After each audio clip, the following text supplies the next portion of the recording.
지금은 찾아보기 어렵지만은 옛날만 해도 한반도에는 호랑이가 참 많이 살았습니다. 잘 아시다시피 호랑이는 동물 중에서는 최상의 포식자이고 사람과 짐승을 가리지 않고 잡아먹는 탓에 예전에는 희생자도 참 많았다고 하는데요.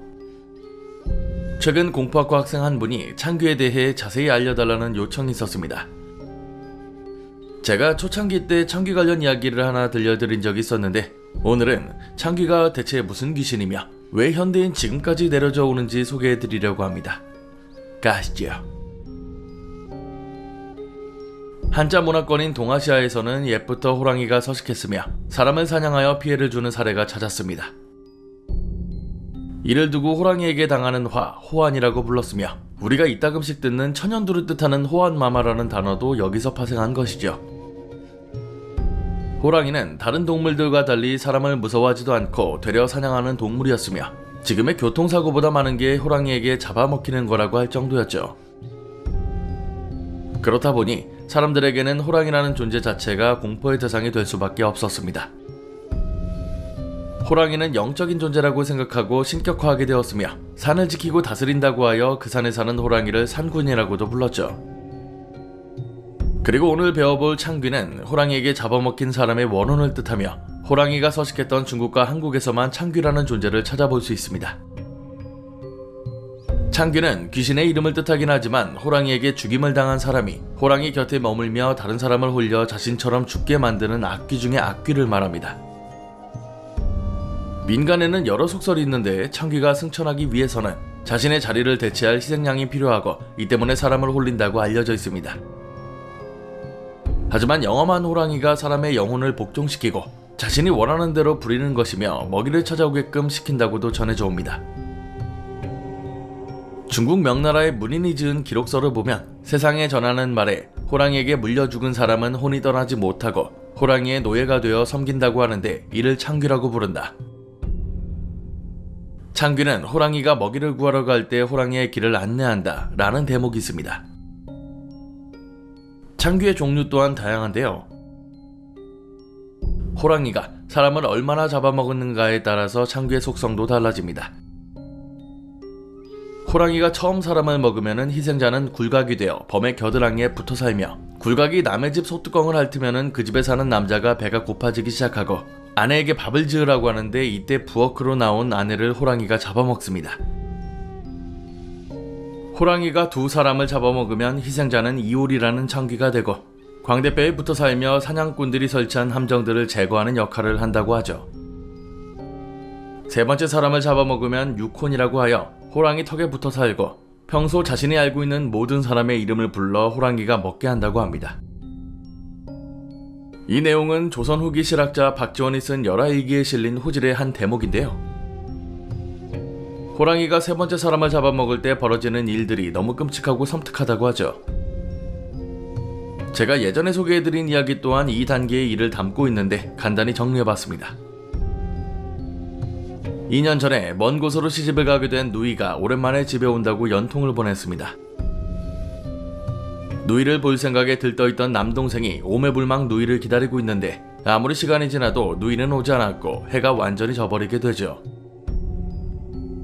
혹시라도 누이가 올지 모른다는 생각에 아버지의 손을 잡고 마을 초입부 돌다리에서 한참을 기다렸지만 누이는 끝내 보이지 않았습니다. 아마 급한 일이 있어서 내일 올 건가 보다 싶어 뒤를 돌아 집으로 향하는데 저 멀리서 남동생을 부르는 누이의 목소리가 들리기 시작하죠. 소리가 나는 쪽을 본 남동생은 돌다리 위에서 덩실덩실 춤을 추고 있는 누이를 발견합니다. 다리를 건너면서 팔을 휘저기며 동생을 부르는 누이의 모습에 신이 난 남동생은 아버지의 손을 팽개치고 누이에게 달려가죠. 그런데 갑자기 남동생을 낚아챈 아버지는 절대로 뒤를 돌아보지 말라고 호통을 치셨고 당황한 남동생은 대체 왜 그러시는 거냐고 되려 아버지에게 따지듯 물었습니다. 하지만 아버지는 아무 말도 없으셨고 아들의 손을 꽉 잡은 채 집으로 갈 뿐이었죠. 아버지의 행동이 이해가지 않았던 남동생은 계속 뒤를 돌아봤는데 그럴 때마다 아버지는 이제껏 내본 적 없는 화를 내시며 절대로 돌아보지 말라고 하셨습니다. 집으로 가는 내내 뒤에서는 자신을 부르는 누이의 목소리가 들렸는데 뭔가 알 수 없는 감정에 사로잡힌 남동생은 그저 아버지의 걸음을 쫓을 뿐이었죠. 집으로 돌아온 아버지는 대문을 굳게 잠그셨고 남동생에게는 방에 들어가 나오지 말라고 하십니다. 그리고 안방으로 들어가셨는데 어느 순간부터 어머니가 대성통곡하는 울음소리가 퍼집니다. 그 와중에도 계속 집 앞에서는 남동생을 부르는 누이의 소리가 들리는데 밤새도록 방에서 나오지 못한 남동생은 동이 터서야 잠에 들 수 있었죠. 그리고 며칠 뒤 마을 남자들이 상자를 들고 마당으로 들어섰는데 상자 안에는 피로 얼룩진 한복과 핏기가 신 누이의 머리만 있었다고 하죠. 이 이야기에서 호랑이는 누이를 잡아먹었고 그 누이가 창귀가 되어 자신의 남동생을 다음 희생자로 삼아 홀리고 있는 모습을 볼 수 있습니다. 야산에서 누이의 머리만 덩그러니 발견된 것인데 이는 호랑이가 사냥감의 머리와 일부 신체들만 남겨놓는 습성 때문입니다. 사랑스러운 남동생마저도 호랑이의 먹이로 바치는 창귀의 악독함 때문에 조선시대에는 만약 호환당한 사람이 집안 어디라도 있다면 절대로 결혼을 못하게 했던 관습도 꽤나 널리 퍼져 있었다고 합니다. 결국 사돈의 팔촌까지 잡아먹히게 할 것이라는 두려움 때문이었죠. 사실 창귀의 운명은 호랑이에게 복종하는 귀신이기도 하지만 서글픈 자신의 운명 때문에 항상 서럽게 울며 슬픈 노래를 부른다고 하죠. 하지만 사람들은 창귀를 악질적인 악령이라고 받아들였으며 창귀가 되지 말라고 호랑이에게 희생당한 사람의 남은 신체는 곧바로 다 태워버렸습니다. 그리고 그 자리에 돌무덤을 쌓고 시루를 덮은 무덤을 만들었는데 이를 호식총이라고 불렀으며 지금도 호식총을 볼 수 있습니다. 호식총은 호랑이가 많이 서식했던 태백산맥의 분포도가 높은데요. 망자가 안에서 나오지 못하도록 돌무덤으로 켜켜이 만들었고 벌초도 하지 않아야 하며 그 자체로 절대 근처로 가면 안 되는 금단의 구역이 됩니다.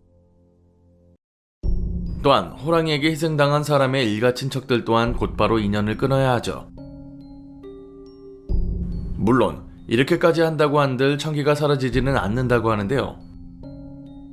창귀는 일반 귀신들과 다른 취급을 받을 정도로 악독한 귀신이기 때문에 무당들이 호환을 당한 이들을 천도하는 범굿, 호탈굿을 하기도 했습니다.